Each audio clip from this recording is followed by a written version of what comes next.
50 वर्ष पूर्व कह दी थी ओशो ने ये बात। स्वीडन में एक आदमी गिर पड़ा ट्रेन से, और गिरने के बाद जब वह अस्पताल में भर्ती किया गया तो उसे 10 मील के भीतर की आसपास की रेडियो की आवाजें पकड़ने लगी। उसके कान पहले तो समझ नहीं पाए कि उसका दिमाग कुछ खराब हो गया है। पहले तो साफ नहीं था, गुनगुनाहट मालूम होती थी, लेकिन 2-3 दिन बाद ही चीजें साफ होने लगी। तब उसने ज्यादा घबरा कर डॉक्टर को कहा, मामला क्या है? मुझे तो ऐसा सुनाई पड़ता है जैसे कोई रेडियो मेरे कान के पास लगाए हुए, यहाँ कोई लगाए हुए नहीं है। डॉक्टर ने पूछा, तुम्हें क्या सुनाई पड़ रहा है? तो जो गीत की कड़ी बताई वो डॉक्टर अभी अपने रेडियो में सुन रहा था। उसने कहा कि ये मुझे अभी थोड़ी देर पहले सुनाई पड़ी, और फिर तो स्टेशन बंद हो गया टाइम बता के। इतना टाइम? तब तो रेडियो लगा के जांच पड़ताल की गई, पाया गया कि उस आदमी का कान ठीक रेडियो की तरह रिसेप्शन का काम कर रहा था। उतने ही ग्राहक हो गया। ऑपरेशन करना पड़ा तो वो आदमी पागल हो न जाए, क्योंकि ऑन ऑफ का कोई उपाय नहीं था। वो 24 घंटे चल रहा था, जब तक स्टेशन चलेगा तब तक आदमी नहीं चल रहा था। लेकिन एक बात जाहिर हो गई कि यह भी कान की संभावना हो सकती है, और यह भी तय हो गया कि उस दिन इस सदी के पूरे होते होते हम कान का ही उपयोग रेडियो के लिए करेंगे, कोई रेडियो की जरूरत नहीं पड़ेगी। यह बात ओशो ने 50 साल पहले कह दी थी। आज हम देखते हैं कि कान में हम ईयरबड्स लगाकर, और ईयरबड्स भी ऐसे आ गए हैं जो डायरेक्ट ऑनलाइन कनेक्ट होकर हम गाने सुन सकते हैं। इतना गहन विचार। वीडियो को लाइक शेयर सब्सक्राइब जरूर करें। इस सदी के पूरे पता इस कान का ही उपयोग रेडियो को देखिए। इतने यंत्रों को बनाने ढोने की कोई जरूरत नहीं रह जाएगी, लेकिन जब एक छोटी सी व्यवस्था को कान पर लगाई जा सके और जिससे ऑन ऑफ किया जा सकते पर्याप्त होगा। सिर्फ ऑन ऑफ किया जा सके उतनी व्यवस्था। पर उस आदमी की आकस्मिक घटना से यह ख्याल पकड़ा, बिल्कुल आकस्मिक। यह आकस्मिक घटना ही आविष्कार करवाती है। इस जगत को कोई और नई घटनाएं घटती है या नए दृष्टिकोण खुलते हैं तो हमेशा एक्सीडेंटल और आकस्मिक होते हैं, क्योंकि हम पिछले ज्ञान से का कोई अनुमान नहीं लगा सकते। अब तक कभी सोच नहीं सकते कभी रेडियो का काम कर सकता है, लेकिन क्यों नहीं कर सकता? कान सुनने का काम करता है, रेडियो सुनने का काम करता है। कान रिसेप्टिविटी है, रेडियो रिसेप्टिविटी है। सच तो यह है कि रेडियो कान के ही आधार पर निर्मित है। मॉडल का काम तो कान ने ही दिया है। कान की और क्या क्या संभावनाएं हो सकती है, यह जब तक अचानक उद्घाटित ना हो जाए पता भी। ठीक ऐसी घटना दूसरे महायुद्ध में भी घटी। आदमी घायल हुआ, बेहोश हुआ, और जब होश में आया तो उसे दिन में आकाश के तारे दिखाई पड़ने लगे। तारे तो दिन में होते ही हैं, लेकिन सूर्य के प्रकाश के कारण हमें नहीं दिखाई देते। ये तो आपने बचपन में पढ़ा हुआ किताबों में। सिर्फ सूरज की रोशनी की वजह से हमें दिखाई पड़ना बंद हो जाते हैं। सूरज की रोशनी बीच में आ जाती है, तारे पीछे पड़ जाते हैं। तारे बहुत दूर है सूरज से, उनकी टिमटिमाती रोशनी खो जाती है। यद्यपि वो सूरज से छोटे नहीं है, उनसे कई गुना 10,000 गुना भी बड़े हैं तारे, कोई लाख गुना भी बड़े हैं, पर फासला बहुत है। सूरज से किरण हम तक आती है उसको 9 मिनट लगते हैं, और जो सबसे करीब का तारा है उससे जो किरण आती है उसको 40 साल लगते हैं। फासला बहुत है, 9 मिनट और 40 साल, और किरण बहुत तेज चलती है। 1,86,000 मील प्रति सेकंड की रफ्तार से यह प्रकाश चलती है, जिसे आपने सुना है प्रकाश वर्ष। बहुत तेज चलती है, मील चलती है। 1 सेकंड में सूरज से पहुंचने में 9 मिनट लगते हैं। निकटतम तारे से पहुंचने में 40 साल लगते हैं। और ऐसे तारे हैं कि जिनसे 4,000 साल भी लगते हैं, 4 लाख साल भी लगते हैं, 4 करोड़ साल भी लगते हैं, 4 अरब साल भी लगते हैं। 4 अरब साल के ऊपर का हम हिसाब नहीं रख सकते, क्योंकि हमारी पृथ्वी को बने 4 अरब साल। वैज्ञानिकों का कहना है कि जब हमारी पृथ्वी नहीं बनी तब जो किरण चली होगी, एक दिन जब हमारी पृथ्वी समाप्त हो चुकी होगी तब पार होगी। इन किरणों को कभी पता ही नहीं चलेगा कि बीच में पृथ्वी होने की घटना भी हुई थी। जब पृथ्वी नहीं थी तब भी चली, और जब पृथ्वी नहीं हो चुकी होगी तब भी पार हो जाएगी। उनको कभी पता नहीं चलेगा। इन किरणों पर अगर कोई यात्री सवार होकर चले तो पृथ्वी कभी थी या नहीं थी इसका पता भी नहीं चल पाएगा। दिन में वे तारे अपनी जगह। उस आदमी को दिखाई पड़ने शुरू हो गए। उसकी आंख को क्या हो गया? उसकी आंख ने एक नया सिलसिला शुरू किया है। आपने पहले एक किस्सा कहानी सुनी होगी बचपन में कि एक थप्पड़ में दिन में तारे नजर आ जाएंगे। तो सुनिए, ऑपरेशन करना पड़ा उसकी आंख का, क्योंकि वह आदमी सामान्य नहीं रह गया। जो आदमी बेचैनी में पड़ गया, यह एक शक्ति बन गई। वो आदमी कठिनाई में पड़ गया कि दिन में तारे नजर आ गए। एक बात साफ हुई कि आंख दिन में भी तारों को देख सकती है। अगर आंख दिन में तारों को देख सकती है तो आंख की बहुत सी संभावनाएं जो सुप्त पड़ी है वह हमारी प्रत्येक इंद्र की बहुत सी संभावना है। Video sponsor Dwarkadhish electric and power tools, all type of spare parts. Video को आप सब्सक्राइब जरूर करें और एक लाइक और कमेंट जरूर करें। चलते हैं वीडियो में आगे। प्रत्येक इंद्र की बहुत संभावना है सुप्त पड़ी। इस जगत में हमें चमत्कार दिखाई पड़ते हैं और सुप्त पड़ी संभावना कहीं से टूट पड़ना। बस कोई सुप्त संभावना कहीं से प्रकट हो जाती है, हम चमत्कृत हो जाते हैं। जितने भी मिरेकल आविष्कार हुए हैं वो अचानक हुए हैं। उतना ही चमत्कार हमारे भीतर भी दबा पड़ा है पर अप्रकट है, जो प्रकट नहीं हो पा रहा है। कल्पना कीजिए आज से अगर 200 या 300 साल पहले कोई कहता है कि मोबाइल से हम एक छोटी सी डिब्बी जैसे आइटम से हम हजारों किलोमीटर दूर बात कर सकते हैं, वीडियो कॉल कर सकते हैं, तो उस समय के ज़माने में उसको किसी ने पागल कहा होगा, क्योंकि जो हमारे दिमाग को ज्ञात नहीं है वह हमें चमत्कार लगता है। और क्या पता आज से 500 वर्ष बाद ऐसी टेक्नोलॉजी आए जैसे रामायण महाभारत में थी कि यहाँ से हम गायब हुए, हमें किसी ने याद किया कि ओम योगी योगी योगी और मैं वहाँ प्रकट हो जाऊँ। तो ऐसी कई संभावना हमारे मानव मस्तिष्क में दबी पड़ी है, बस उनको जगाने की चेष्टा हमें करनी है। दरवाजे पर ताला पड़ा है पर टूट नहीं पा रहा है। योग की दृष्टि, और योग की दृष्टि कोई 1-2 दिन या वर्ष 2 वर्ष की धारणा नहीं है। कम से कम 20,000 साल से योग की परिपुष्ट दृष्टि है। 20,000 साल से विज्ञान की किसी दृष्टि पर भरोसा नहीं किया जा सकता, ज़्यादा नहीं किया जाता, क्योंकि विज्ञान 6 महीने पहले क्या कर रहा था 6 महीने बाद बदल जाएगा, क्योंकि लगातार आविष्कार हो रहा है। लेकिन योग की एक परिभ्रष्ट दृष्टि है जो 20,000 से कम 20,000, क्योंकि हम जिस संभावना सभ्यता में रह रहे हैं, सभ्यता किसी भी हालत में 20,000 साल से पुरानी नहीं है। यद्यपि यह हमारा भ्रम है कि हमारी सभ्यता पृथ्वी पर पहली सभ्यता है, उसको कहते हैं। हमने पहले सभ्यता खो चुकी है, नष्ट हो चुकी है, और हमसे पहले भी आदमी करीब करीब हमारी ही ऊंचाइयों और कभी कभी हमसे भी ज़्यादा ऊंचाइयों तक पहुंचा है और खो गया। 1924 में एक घटना घटी। 1924 में जर्मनी में जो पहला अनुज्ञान के संबंध में जो शोध का पहला संस्थान निर्मित हुआ, अचानक एक दिन सुबह एक आदमी जिसने अपना नाम फल का नेली बताया, एक कागज लिख के वहां दे गया और कागज में एक छोटी सी सूचना दे गया। वो सूचना क्या थी? अगर आपने यह वीडियो पहले देखी है मेरी तो आप एक कमेंट करें। तो एक कागज दे गया कि मुझे कुछ बातें ज्ञात है और कुछ लोगों को ज्ञात है, जिनके आधार पर मैं ये खबर देता हूँ कि अणु के साथ खोज में मत पड़ना, अणु परमाणु, क्योंकि हमारी सभ्यता के पहले भी सभ्यताएं इस खोज में पड़कर नष्ट हो चुकी है। इस खोज को बंद ही कर देना चाहिए। जैसे आज वो कहते हैं कि AI को बंद ही कर देना चाहिए, क्योंकि हमारे पहले भी सभ्यता इसे खोज चुकी है और इससे विकास के साथ विनाश भी आया हुआ है। खोजबीन की गई आदमी का कुछ पता न चला। 1940 में हजेनबर्ग ने, जो एक बहुत बड़ा वैज्ञानिक था जर्मनी का, जिसने सब बड़े से बड़े काम अणु की खोज में लगाया, उस आदमी के घर फिर एक आदमी उपस्थित हुआ जिसने फिर से उसे एक चिट्ठी दी। उस पर हल्के नली का कोई दस्तखत थे। चिट्ठी बाहर से ही चला गया देकर। हेंसबर्ग को सूचना थी कि तुम पापी होने का जुम्मा मत लो, क्योंकि यह सभ्यता पहली नहीं है। अणु के साथ उपद्रव में मत पड़ो। इससे बहुत बार सभ्यता अणु के साथ खेल में पड़ी और नष्ट हुई, मगर फिर उस आदमी का कोई पता नहीं चल सका। और 1945 में पहली दफा हिरोशिमा नागासाकी पर जब अणु बम गिरा गया, 12 बड़े वैज्ञानिकों ने का हाथ था। एटम के बनाने में दस्तक के पत्र मिले। उसने कहा कि देखो अभी तक यह हुआ है, मतलब वह वैज्ञानिक कह रहे हैं कि हमसे बड़ा पाप हुआ है और इस खोज में मत पड़ो, क्योंकि इससे सभ्यताएं नष्ट हुई। विज्ञान विनाश का कारण बनता है, यह आपने देखा ही है। आगे बढ़ते हैं। दुनिया के 12 बड़े वैज्ञानिक जिनका हाथ में एटम बनाने में दस्तखत के पत्र मिले, उनमें कहा गया कि देखो अभी रुक जाओ, हालांकि तुमने पहला कदम उठा लिया और पहला कदम उठाने के बाद आखिरी कदम बहुत दूर नहीं रहता। किसी भी कार्य में आप पहला कदम उठा दे तो आखिरी कदम आ जाएगा। ओपनहीमर में अमेरिका का सबसे बड़ा अणुशास्त्री था, जिसने कि अणु बनाने में बड़े से बड़ा भाग बताया। उसने तत्काल उस पत्र के मिलते ही अणु आयोग से इस्तीफा दिया।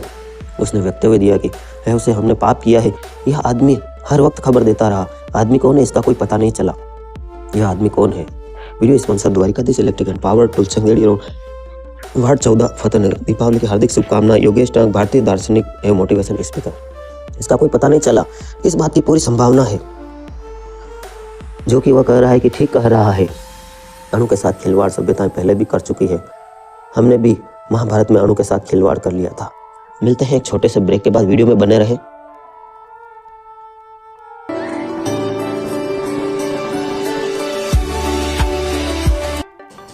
ब्रेक के बाद आपका फिर से स्वागत है। एक बात बताना चाहता हूँ कि अगर आप अपना YouTube चैनल बनाना चाहते हैं, उसे सक्सेस करना चाहते हैं, तो हम ऑनलाइन क्लासेस चालू कर रहे हैं और हमें आप ईमेल कर सकते हैं। डिस्क्रिप्शन में हमारा Gmail ID है। आगे बढ़ते हैं वीडियो में। उसके बाद हम बर्बाद हुए। असल में करीब करीब ऐसा है कि जैसा कि एक व्यक्ति बच्चा होता है, जवान होता है और जवानी में वही भूलें करता है जो उसके पिता ने की थी। हालांकि बाप बूढ़ा होगा, उसको समझा इस भूल में मत पड़ना, ये सब गड़बड़ है, लेकिन उसके बाद में इस बूढ़े को समझाई थी वही बात उसके पिता ने समझाई थी उसके दादाजी ने, लेकिन उसने भूले की, उसने भी समझाई थी। बाकी जवानी में भूल सब करते हैं, फिर बुढ़ापे में वही समझाइश होती है। बच्चा होता है, जवान होता है, बूढ़ा होता है, मरता है, जिससे व्यक्ति एक चक्र में दौड़ में विभीत हो जाता है। ऐसा ही हर सभ्यता के करीब करीब एक से स्टेप में उठा के नष्ट होती है। सभ्यताएं भी बचपन में होती है, जवान होती है, बूढ़ी होती है और मरती है। यह जो योग की 20,000 साल की बात मैं इसलिए कहता हूँ कि 20,000 साल का इतिहास हमें पता है, हिसाब थोड़ा साफ है। वैसे इसे और भी साफ करना हो तो 20,000 साल से पहले जो सभ्यताएं रही उनको बिना जाने साफ नहीं किया जा सकता। एक आदमी की जवानी ठीक से समझनी हो तो 10 आदमियों की जवानी समझनी जरूरी है, अकेली नहीं समझी जा सकती। कोई रेफरेंस नहीं होता, कोई संदर्भ नहीं होता। गलत करा। एक आदमी का बुढ़ापा समझना हो तो 25 बूढ़ों पर नजर डालनी होगी, नहीं तो ज्ञान अधूरा का अधूरा रहेगा। एक व्यक्ति अपने आप में कुछ भी नहीं बन पाता, एक घटनाएं कुछ भी नहीं कहती। 20,000 साल का इतिहास साफ है। इस 20,000 साल के योग निरंतर में एक बात आता नजर आता, आज्ञा चक्र से साथ जुड़ा हुआ है। आधा मस्तिष्क जो बंद पड़ा है, अवचेतन मन। अगर तुम्हें संसार के पार कुछ जानना है तो इस आधे मस्तिष्क को सक्रिय करना जरूरी है। अगर परमात्मा के संबंध में कोई यात्रा करनी है तो यह आधा मस्तिष्क सक्रिय होना जरूरी है। अगर पदार्थ के पार देखना है तो यह आधा मस्तिष्क सक्रिय होना जरूरी है। उसके द्वार है आज्ञा हो, जहाँ आप तिलक लगाते हैं वो है आज्ञा चक्र। करंट रिस्पॉन्डिंग हिस्सा है आपकी चमड़ी के ऊपर, उसके अंदाज 11/2 इंच भीतर। अंदाजन कहता हूँ क्योंकि किसी का थोड़ा ज़्यादा, किसी का थोड़ा कम अंदाजन। एक सही 1/2 1.5 इंच के ऊपर एक बिंदु है जो द्वार का काम करता है, आज्ञा चक्र, जहाँ आप तिलक लगाते हैं। पदार्थ अतीत भावातीत जगत के लिए तिब्बत में जो जैसा हमने तिलक आविष्कृत किया, तिब्बत ने जो ठीक ऑपरेशन भी आविष्कृत किया, अब तिब्बत भी कर सकता था, क्योंकि तिब्बत ने जितनी मेहनत की है मनुष्य के तीसरे नेत्र पर और थर्ड आइज पर, उतना किसी और सभ्यता ने नहीं की। सच तो यह है कि तिब्बत का पूरा विज्ञान और पूरी समझ, जीवन के अनेक आयामों की समझ उस तीसरे नेत्र के ही समझ पर आधारित है। जैसा मैंने कायसी के लिए आपके लिए कहा था, कायसी एक व्यक्ति है तिब्बत में जो सैकड़ों साल से व्यक्ति जब तक समाधि में न जाए तब तक दवा का कोई पता नहीं लगा सकते। पूरी सभ्यता ही वो ही काम कर रही है। समाधिस्थ व्यक्ति से ही दवा पूछेंगे, उसकी दवा का ही उपयोग है, बाकी जो सब अंधेरे में टटोलना है। उन्होंने जो ऑपरेशन भी विकसित कर लिए, ठीक एक सही 1/2 1.5 इंच के भीतर जो जगह है उस पर ऑपरेशन भी करने के प्रोग्राम किए गए। तीसरी आंख, उसको बाहर ही तोड़ने की कोशिश की, वो टूट जाती है। बाहर से छो भी टूट जाती है, लेकिन बाहर से टूटने में और भीतर से टूटने में एक फ़र्क है, इसलिए भारत ने कभी उसको बाहर से तोड़ने की कोशिश नहीं की। वो मैं आपको ख्याल दे दूँ, उसे भीतर से ही तोड़ने उसका आधा मस्तिष्क सक्रिय हो जाता है। वो संभावना यह है कि वह अपने इस नए आधे मस्तिष्क की सक्रियता का दुरुपयोग करेगा। मेवाड़ी में मैं आपको समझाता हूँ। मेरे कुछ दोस्त कहते हैं कुछ लाइनें आप मेवाड़ी की भी डालिए अपनी देसी भाषा की, तो मैं यूँ कहना चाह रहा हूँ कि अपना जो भौहों के बीच ये जो तीसरा नेत्र है उसको कैसे खोलें। यह आप वीडियो अब बहुत ही ध्यान से सुनिए। उसकी चेतना का आदमी का वही है, उसकी चेतना में कोई साधारणगत अंतर नहीं हुए है और उसके मस्तिष्क में नए काम शुरू हो गए। अगर यह आदमी आज दीवार के पार देख सकता है तो इस बात की बहुत कम संभावना है कि वह कुएं में किसी गिरे आदमी को देखकर निकालने जाएगा। इस बात की बहुत संभावना है कि किसी के गड़े हुए खजाने को खोदने चला जाएगा। इसलिए शक्तियाँ भी किसको मिलनी चाहिए यह भगवान देखता है। अगर वह आदमी यह देख सकता है कि उसके भीतरी इशारे से आपको आज्ञा दी जा सकती है तो इस बात की बहुत कम संभावना है कि आपसे वह कोई अच्छा काम करवाएगा। इस बात की बहुत संभावना है कि आपसे वह कोई बुरा काम करवाए। ऑपरेशन हो सकता था। भारत को भी उसके सूत्र पता थे, पर उसका कभी प्रयोग नहीं किया गया। भारत भी विश्वगुरु था, नहीं प्रयोग किया। इसलिए जब तक व्यक्ति की चेतना के भीतर इतनी विकसित ना हो कि नई शक्तियों का उपयोग कहाँ करना है, भलाई में करना है, तो नई शक्तियाँ देना खतरनाक है। बच्चे के हाथ में हम तलवार दे देते हैं तो बहुत डर है कि 2-4 को काटेगा, और डर यह भी है कि वह खुद को भी काटेगा। और बच्चे के हाथ में दी गई तलवार से किसी का मंगल हो सकेगा, इसकी आशा करना दुराशा मात्र है। और चेतना के तल पर अगर व्यक्ति के भीतर की चेतना बहुत विकसित ना हो तो उसके हाथ में नई शक्तियाँ देना खतरनाक है। तिब्बत ने उस यहाँ पर तिलक लगाते हैं वहाँ ठीक भीतर तक छेद करने की कोशिश की है भौतिक उपकरणों से। इसलिए तिब्बत बहुत सी बातें जान पाया। Video sponsor Dwarkadhish electric and power tools. Deepavali की शुभकामनाएं। Sales service and spare parts. आप हमारे दूसरे चैनल ईटीवाईटी न्यूज़ को भी सब्सक्राइब जरूर करें। इसलिए तिब्बत बहुत सी बातें जान पाया, बहुत से अनुभव कर पाया, लेकिन फिर भी तिब्बत कोई नैतिक अर्थों में महान देश नहीं बन पाया जैसे भारत महान देश बना। यह बड़ी आश्चर्य की घटना है। तिब्बत बहुत काम कर पाया, लेकिन फिर भी नैतिक अर्थों में वहाँ एक बुद्ध पैदा नहीं हुआ। तिब्बत में उसकी जानकारी बढ़ी, उसकी शक्ति भी बढ़ी, अनूठी बातों का उसे पता चला, लेकिन उन सब का उपयोग बहुत छोटी बातों में हुआ। जैसे उदाहरण मैं देता हूँ, जैसे मेरा गांव है फतेहनगर, वहाँ कोई एक अरबपति बन गया हो और उसने कभी कोई भलाई का कार्य नहीं किया तो उसकी इतनी मान्यता नहीं करेंगे लोग, इतना उसका रिस्पेक्ट नहीं करेंगे। और अगर कोई करोड़पति भी बन गया और वो दान पुण्य करता है, लोगों से मिलता है, व्यवहार रखता है, तो उसकी मान्यता और उसकी प्रसिद्धि ख्याति बहुत ज़्यादा हो जाएगी। ठीक है, अगर आपको यहाँ तक कुछ भी समझ में आया है तो हमारे चैनल को सब्सक्राइब करके एक लाइक का बटन जरूर दबाएं और कमेंट जरूर करें। लेकिन फिर भी तिब्बत कोई नैतिक अर्थों में महान देश नहीं बन पाया। यह बड़ी आश्चर्यजनक घटना है। तिब्बत बहुत ही काम कर पाया, लेकिन फिर भी नैतिक अर्थों में वह एक बुद्ध भी पैदा नहीं कर पाया। उसकी जानकारी बढ़ी, उसकी शक्ति बढ़ी, अनूठी बातों में उसे पता चला, लेकिन जब तक उपयोग बहुत छोटी बातों में होता है कोई मतलब नहीं है। भारत में कोई सीधा भौतिक प्रयोग करने की कभी कोई चेष्टा नहीं की। चेष्टा यह है कि भीतर से चेतना को इकट्ठा करके इतना कॉन्सेंट्रेट, इतना एकाग्र किया जाए कि चेतना की शक्ति से ही उसका तीसरा नेत्र खुल जाए। जैसे मैं आपको उदाहरण देता हूँ, हमारे भारत में बाबा बागेश्वर, उनकी इतनी कम उम्र में उन्होंने इतनी प्रसिद्धियाँ की। कुछ लोग कहते हैं कि उनका तीसरा नेत्र खुल गया है, तो आप कमेंट में करें कि उनका तीसरा नेत्र खुला है कि जो दूसरे कुछ लोग कहते हैं कि यह सब एक विद्या है। इस बारे में कमेंट जरूर करें, क्योंकि उस चीज़ का उपयोग मानव जाति की भलाई में होना चाहिए, तो ही हमारा देश वापस विश्व गुरु बन सकता है। क्योंकि उसके प्रवाह के तीसरे नेत्र तक लाना एक बड़ा नैतिक उपक्रम है।